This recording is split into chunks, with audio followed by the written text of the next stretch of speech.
Chicken কষা কিভাবে বানাবো আমি নিজেও জানি না, যেটা মন চাইবে দিয়ে দেবো, খেয়ে বলবো টেস্ট কেমন হয়। প্রথমে সরিষার তেল দিয়ে দিয়েছি, তেলের মধ্যে দিয়ে দিয়েছি শুধুমাত্র একটা তেজপাতা আর একটা শুকনো লঙ্কা। তেজপাতা আর শুকনো লঙ্কাটা খুব ভালোভাবে একটুখানি নাড়াচাড়া করে দিলাম, মোটামুটি 30 সেকেন্ডের মতন। এরপরে আমি দিয়ে দিচ্ছি পেঁয়াজ কুচু। পেঁয়াজ কুচুগুলোকে ভালো করে ফ্রাই করে নেব। ফ্রাই করে তারপরে তোমাদের কাছে আসবে। এর সাথে সাথে আমি দিয়ে দিলাম ক্যাপসিকাম কুচু। এবারে পেঁয়াজ আর ক্যাপসিকামগুলোকে ভাজা করব ভালো করে। তার সাথে আমি এবার সাথে সাথে একটা পেস্ট বানিয়ে নিই। এখানে একটা পেস্ট বানাচ্ছি। আদা আছে, রসুন আছে, কাঁচা লঙ্কা আছে আর টমেটো আছে, এইটার আমি পেস্ট বানিয়ে নিচ্ছি। এখানে দেখো পেঁয়াজ আর ক্যাপসিকাম কিন্তু ভালোভাবে ফ্রাই হয়ে গেছে। এবার আমি চিকেনটা দিয়ে দিলাম। এবার চিকেনটা দিয়ে একটু ভাজা ভাজা করে নেব। আজকে চিকেনটার পরিমাণটা কমই আছে,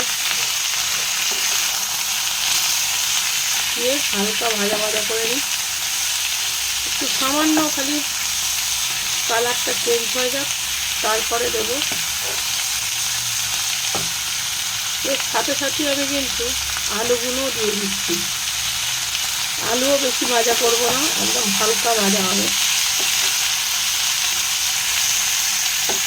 আলু আর চিকেনটা হালকা ভাজার পরে আমি আদা, রসুন, কাঁচা লঙ্কা, টমেটো পেস্টটা দেবো। দেখেছো কত সুন্দর একটা কালার চেঞ্জ হয়ে যাচ্ছে। এখানে আমি এবার আদা, রসুন, কাঁচা লঙ্কা, টমেটোর পেস্টটা দিলাম। এবারে সব একসাথে মিক্স করবে।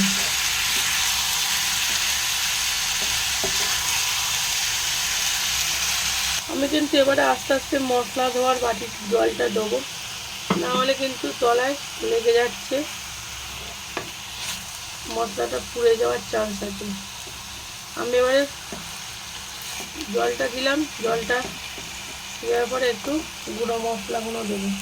এখানে বেসিক যেসব মশলা, কাশ্মীরি লঙ্কা গুঁড়ো, লবণ, হলুদ গুঁড়ো, ধনে গুঁড়োর একটু কোয়ান্টিটি বেশি দিয়েছি, আর সামান্য একটু জিরে গুঁড়ো। জিরে গুঁড়োর থেকে ধনে গুঁড়োর কোয়ান্টিটিটা আমি একটু বেশি দিয়েছি। এবার আমি কষাবো। কষাতে কষাতে যেটুকু জলের প্রয়োজন হবে, এই মশলার বাটি ধোয়া জলটাই আমি আস্তে আস্তে দেবো, দিতে কষাবো। ফাইনাল কষিয়ে আসি। এখানে আমি কষানোর পরে জল দিয়ে আমি লো ফ্লেমে ঢাকনা দিয়ে রাখবো 5 মিনিটের মতো। খুলে আমি দিয়েছি অল্প একটু ফ্রেশ ক্রিম ছিল, কেটে কুটে দিয়ে দিয়েছি, আর দিয়ে দিয়েছি একটু গোলমরিচ গুঁড়ো।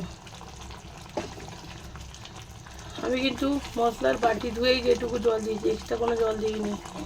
চিকেন থেকে জল রিলিজ করেছে। দেখি আলুটা সিদ্ধ হয়েছে কিনা। সব শেষে খালি লবণটা চেক করে দেবো, গরম মশলা গুঁড়ো একটু, আর কিন্তু কিচ্ছু রকম আর দেবো না। এবারে সব শেষে দিয়ে দিলাম একটু গরম মশলা গুঁড়ো। রান্না আমার টোটালি ডান। অবশ্যই রিভিউ দেবো। আলু কিন্তু পুরোপুরি সিদ্ধ হয়ে গেছে, দেখতেই পাচ্ছ। পুরো একটু প্রেস করলেই কিন্তু ভেঙে যাচ্ছে।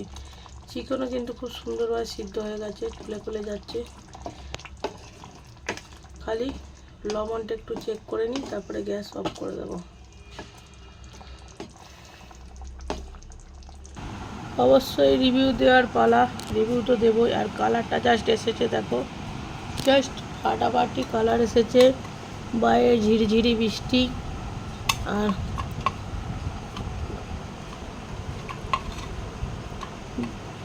পোড়াটা নরমই হয়েছে, বাট জায়গাটা ছোট বলে টানতে অসুবিধা হচ্ছে। যাই হোক, দেখো আলু তো পুরো গড়ে পাক, দেখতেই পাচ্ছ। আর চিকেন কিন্তু এই দেখো দুটো আঙুলে পুরো ছিঁড়ে গেল। আর পরোটা দিয়ে, আলু দিয়ে, চিকেন দিয়ে